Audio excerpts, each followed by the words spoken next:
හෙට පැවැත්වෙන ශ්‍රී ලංකා කොදෙව් පළමු T20 තරගයට නම් කළ සංජිතේ විශේෂ වෙනස්කම් කිහිපයක්ම සිදු කර තිබෙනවා.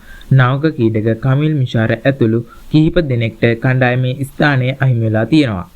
බොහෝ දෙනා බලාපොරොත්තු වුණේ කමිල් මිෂාර සහ පැතුම් නිස්සංක ආරම්භක පිතිකරුවන් ලෙස ක්‍රීඩා කරනු ඇතැයි කියා. නමුත් සංජිතය නම් කරද්දී සියල්ල වෙනස් වී තිබෙනවා.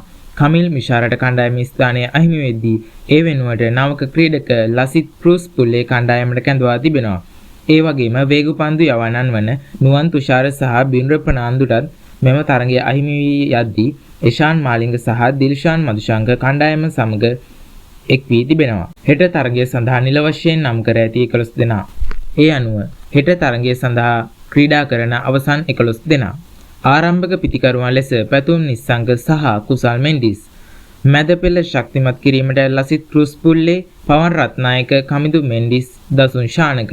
පන්දු යවන්නන් ලෙස වනිදු හසරංග, මහේෂ් තීක්ෂණ, දුෂ්මන්ත චමීර, එෂාන් මාලිංග සහ දිල්ෂාන් මදුශංක එක්වනු ඇති. ඉතින් මේ නවතම සංචිතය ගැන ඔයාලා හිතන්නේ මොකද්ද? මේ වෙනස්කම් එක්ක ශ්‍රී ලංකා කණ්ඩායම තරගාවලි ජයග්‍රහණය කරන්න පුළුවන් වෙයිද? ඔයාලගේ අදහස් පහලින් කමෙන්ට් කරන්න.